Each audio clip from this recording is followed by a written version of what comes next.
What's up, everyone? It's your boy Swollyfins. Today, I'm going to teach you how to grow mushrooms. So you're trapped at home.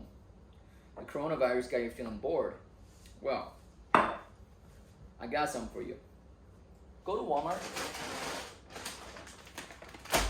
buy some wild bird seeds, buy a few jars, and grow some mushrooms at home. Well, a few things you need. You need to go to Walmart, buy a bag of wild bird seed.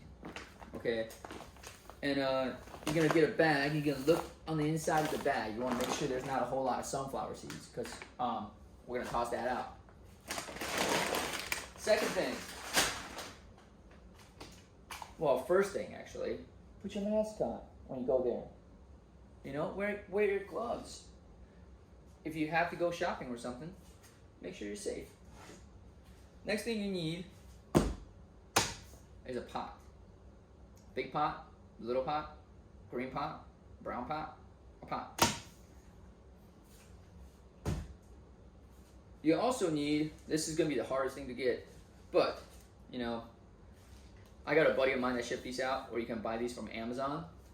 You can buy some liquid culture of assorted whatever mushrooms you want, you know. Or you can go to the wild. If you have any kind of knowledge in mycology, you can go and find your own mushroom.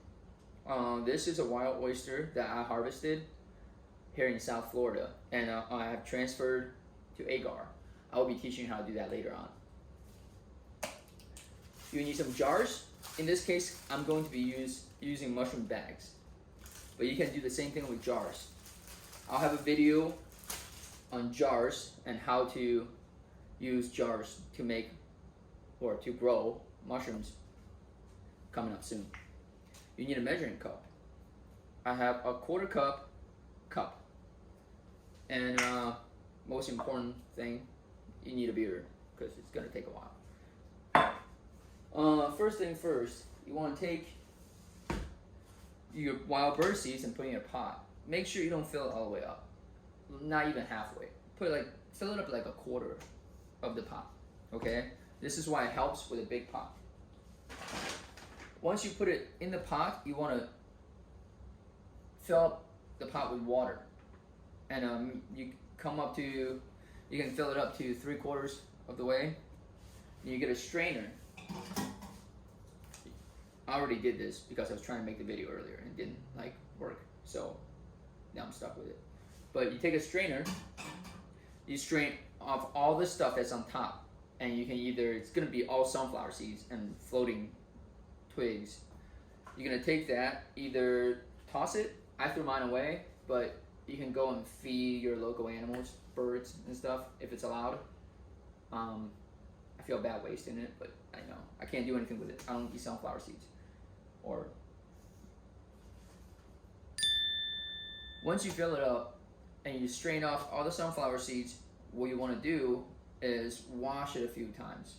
Okay, fill it up halfway, stir it around, dump off of the nasty dirty water till it gets about clear. And it doesn't have to be perfect, but you want it to be clear. Okay, because this is a very important process. You're weeding off all your junk that's in this wild bird seed. What you're gonna be left with after you're done is gonna be this.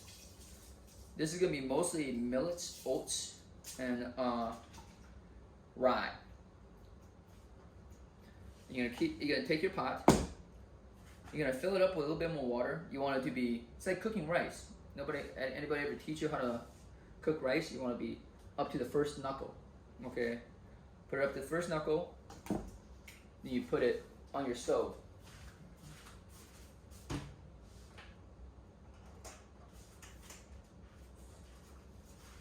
You want to turn it up to high, and you want to keep an eye on it. Once it started to boil, just turn it off and let it simmer. Just let it sit there for a little bit, and that allows the grain to soak up all the liquid, and you are hydrating the grain. That's the process. I'll be back with you once it's done. So once you have your grain that's cooked and properly hydrated, I will cook till it starts to boil, and I'll turn off the stove, let it sit for about an hour. Once it's done properly hydrated, you want to strain it off in the strainer. You want to put it on a cooking pan or a pizza pan, whatever you have, like a flat surface. I like to use my pizza pan, but what you want to do is you lay it out. It's still kind of warm, right? So be careful. But I'll lay it out, and I'll let it sit so it dries up a little bit, because this is still kind of, it sticks to your hand, so it's kind of too moist. Yeah. So once you're done drying off the grain, you should be able to take some grain, put it on your hand, and it's not sticking to your hand. Okay. So once you're done with that, you're ready to bag. This right here is still just a little bit too moist, and what I like to do is to get some either fuel pellets or soybean hull pellets and fuel pellet mix. What I like to do is put it on top. If it's still just a little bit too wet, put some of it on top. It will soak up the moisture, the excess moisture. Okay? I just kind of mix it in a little bit.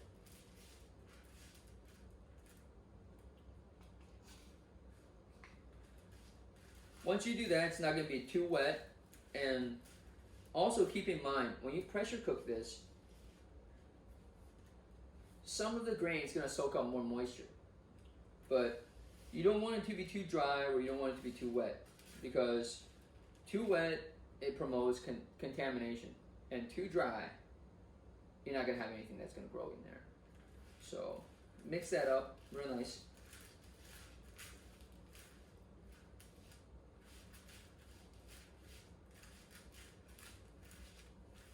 Smells really great.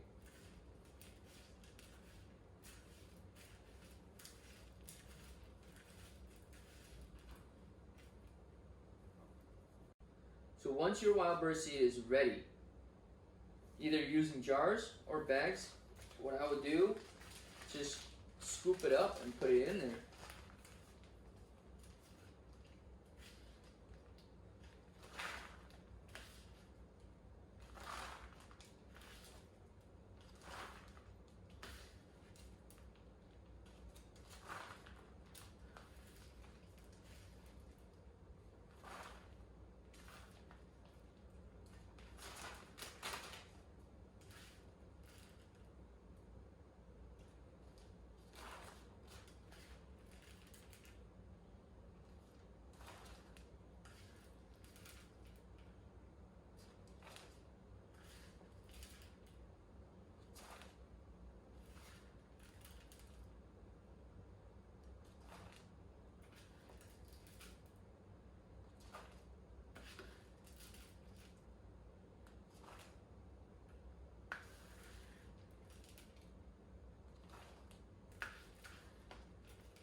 When you're filling up the bags, make sure that you don't fill it all the way up.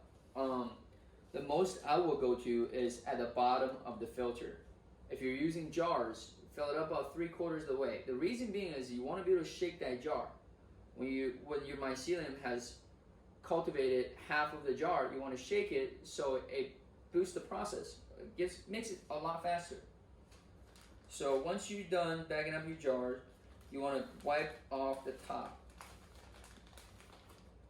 because that eliminates any bacteria or contaminants, mold from getting inside of the bag. Same thing with jars. You want to wipe off the inside of the jar where it's not touching the grain.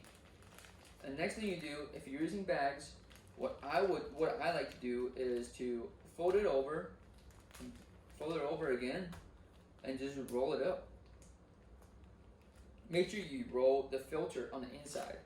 The filter's right in the front, so I'm rolling in the front. That way, when you're pressure cooking, that is rolled up, so you don't have to worry about your pressure cooker getting any more moisture inside your bag. This is locked up and ready to go into the pressure cooker once you wrap it up with aluminum foil. So once you have your bag rolled up, what I would like to do is to take my bags, the rolled side down, on the counter. That way you can stack them on top of each other, or if you have to, put a bunch of bags next to each other, it's not a mess and doesn't open back up on you or anything when you you need to wrap it up in aluminum foil. All you gotta do is pick it up and just wrap it up. That's it. Corona, the beer. Oh, great. The virus, not so much. Anyways, what I have right here is a bag of grain that is already pressure cooked at 15 psi for 90 minutes. I cooked this jar last night, so once I'm done cooking it, I take it out of my pressure cooker and make sure you let it sit for a little bit in the pressure cooker because it's hot. Once you're done cooking it, you keep the aluminum foil on the bag or your jar that you're using. You leave it on the counter, let it cool down for 24 hours. Once it's done cooling down, you can take the aluminum foil off of it if you like to. If you made a bunch of them, I just keep the aluminum foil on there and stick it in the fridge until you're ready to inoculate them. Next, you will need is to pick a strain of mushroom that you want to grow. What I'm going to be using is this wild white oyster that I found in South Florida. I did a tissue clone on agar. I will be teaching you how to do that later on in my other videos.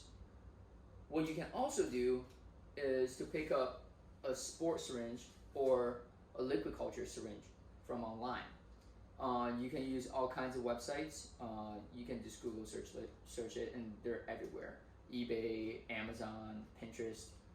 If you're in Florida or in Florida area, I have a good friend of mine that also makes his own sport syringe or liquid culture syringes. So give him a shout, and I'm sure he'll hook you up with some pretty good deal. There you go, Zack, promoting your products on my videos. Next, you want to take your bag. You want to take it into a clean area, either with a small room, or if you have a sterile air box set up, or if you have like a flow hood or something like that. Most people don't. So what I would do, just to start off, just go in the bathroom, get some alcohol and wipe down the counters. I know alcohol is kind of hard to find right now, but if you can keep the area clean, you'll be okay.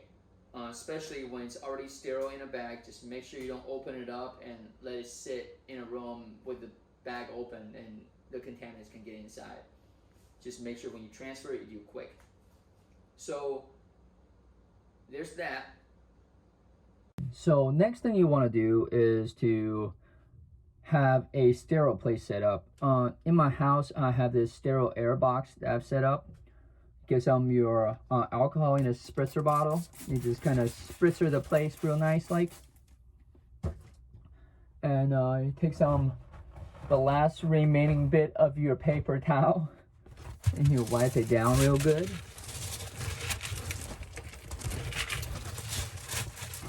Make sure you have a clean working surface. Okay, next thing you do, just clean up your hands, get some alcohol in your hands. Make sure you get the fingernails.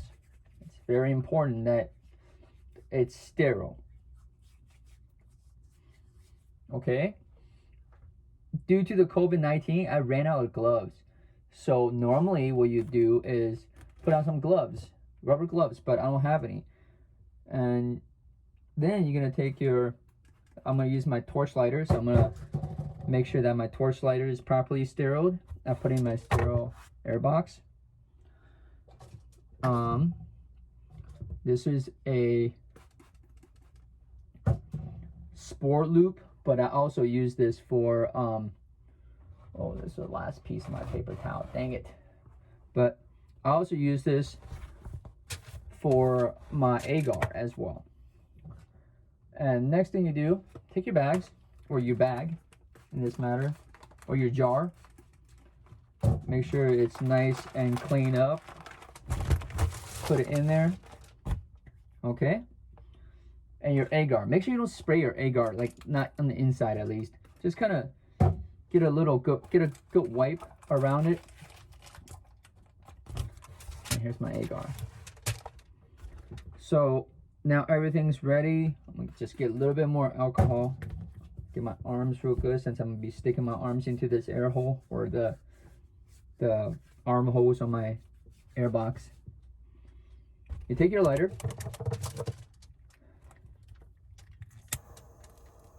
You get your, you can use like a needle point, or you can use a, what are those, scalpels? You can use a scalpel for this as well. Just want to get it red hot. You want to be really nice and hot. That way it sterilizes, it flame sterilizes everything. And you just, I forgot to do this, but what I usually do is I get my alcohol and I spritz it onto that piece of paper towel that I put down. And just put it in there. Get it sizzle. It sizzles a little bit. Let that cool down while you're doing everything else. Take your tape that you have on your agar. You want to take that off.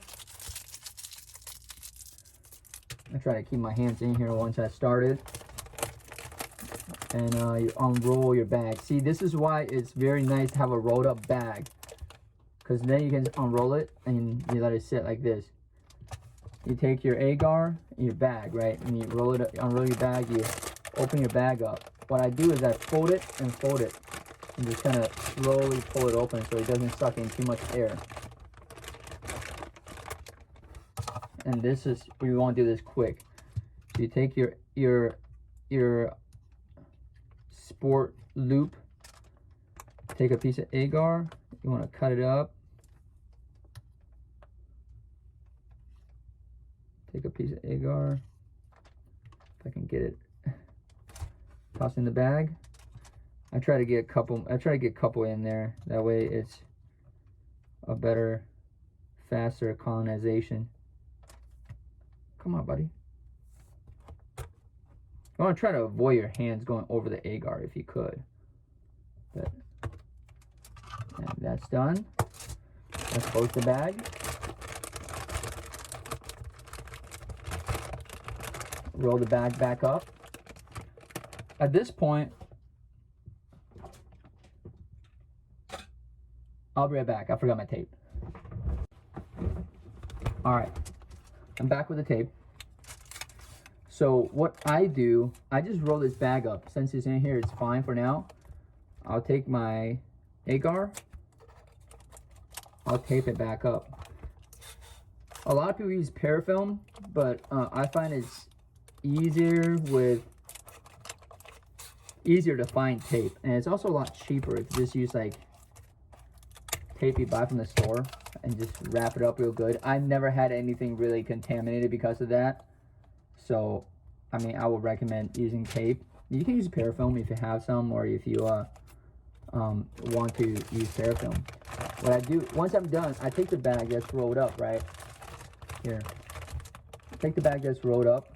I take my tape. Okay. I'll tape it right on the edge where it's rolled up, and I'll tape all the way around.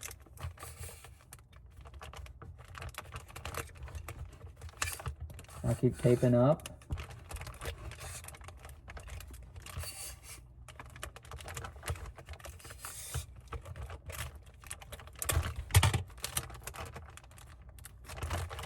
Like this. You want to leave a little bit on top that's still sticky, and then you fold it over. You tape it down and squeeze it a little bit. It's all good to go. Now this is properly inoculated, and just let it sit for a while, for quite a few days. You don't want to check on it too much. You want to shake it up a little bit. Make sure you don't shake it too hard, but just shake it up a little bit. So you have your bag. These are pretty durable for the most part, so you should be okay. So once you are done with the bag, you want to let it sit for a few days before you check on it. Put it somewhere dark, and in a drawer, or I have like a clothes drawer that I use that I put all my bags in. I'll let it sit for maybe like a week before I even check on it. And when you come back, it should be partially or mostly white. And then you take that and you break it up. I'll be showing that in the next process. All right, guys. What I have right here is a bag of maitake mushroom that I have inoculated about a week and a half ago. when you look at your bag of mushrooms when you look at your wild bird seeds that you have inoculated, what you're looking for is white colored growth that's inside of the bag. Okay, make sure that there isn't any kind of black, orange, or green. That could be contaminants. Okay, once your bag is contaminated, it's really hard to save it. So once it's contaminated, you can just throw it away or start from the beginning. That's why it's good to make at least a few bags at a time. Or if you're using jars, same thing. Just dump it out, wash your jars, and make sure that it's clean. Start from the beginning. Once that you have verified that there isn't any kind of contaminants that's growing inside of the bag, what you want to do is take the bag, take a look at it, see how much of the bag is colonized. If it's 50% or more, you want to take this bag, you want to crunch it up. Just make sure that you crunch it up real nice and break it up and mix it up a little bit and kind of tap it a little bit and set it back down. Same with jars. You take the jars, you shake it up real good, and you let it sit back down. It will take about 2 to 3 days, 4 days max to recolonize. When you come back in that time, the bag or jar should be fully white and fully colonized. When you have a fully colonized bag or jar, you want to take it, and you have a couple options at this point. For people that has been growing mushrooms for a while, you could use your wild bird seeds as a grain spawn to spawn into other substrates, such as sawdust or straw or soybean hull or whatever, few pellets, whatever you have for a substrate. But for beginners, what I would recommend is just to take the bag, fold it up, real nice, fold it up, get a couple of rubber bands and band that up real good. Make one slit about 2 inches on one side of the bag and sit it somewhere that's not in direct sunlight but well ventilated. Kitchen counters, or really anywhere that's well ventilated. You're gonna take that bag and let it sit. In about 2 to 3 days, you should be able to see some kind of growth that's along the line where you cut it. And if not, just be patient. It will take time. But once you start seeing that growth along the cut, that means the mushrooms are starting to fruit. You're going to have pins, or depends on what kind of mushrooms you're growing. You have pins, or you have a little bit of white growth, especially for lion's mane, it kind of comes out of the as a cluster. Or for oyster mushroom as well, it like to come out as a cluster first. Once you have that, it should take about a week to 2. Depends on also what kind of mushrooms you're growing and what kind of condition it is, but it will come. Just be patient. Eventually, you're gonna have fully fleshed out mushrooms, and it's gonna grow out of this bag. Once it's done growing, you can cut the mushrooms off as when you harvest it. You can take the bag, don't throw it away, let it sit where it is, and it should come in with a second flush or even third. If you are growing anything that's psychoactive, which I don't recommend because it's very illegal, and there's a lot of that. I don't want you to be in trouble, and I don't want to get in trouble for showing you how to do this. So if you're growing anything psychoactive, don't. But if you are, this is for educational only. So you soak the bag. You soak your substrate in some water for 24 hours. You take it out, and it should, pin up again, or you should get a second harvest or third. Once you're done with harvesting your first flesh of mushrooms, you can either take your substrate, let it fruit again. You can take your substrate and crumble it up and put in some straw in a mushroom bed. I'll be showing you how to do that later on in another video. Or you can just have a second flush and let it keep on growing, and see whenever it stops growing, you can take that substrate and either throw it away or also make mushroom beds out of it. All right, guys, 2 beers down, and now you know how to grow mushrooms. Make sure if you have any more questions, go ahead and hit me up right here on my Instagram. Slide in my DM. I'll be happy to help you. When you go outside during the COVID-19, make sure you wear gloves, face mask. Not only is it protecting you, it's protecting others. Till next time, Swally Fin. Peace.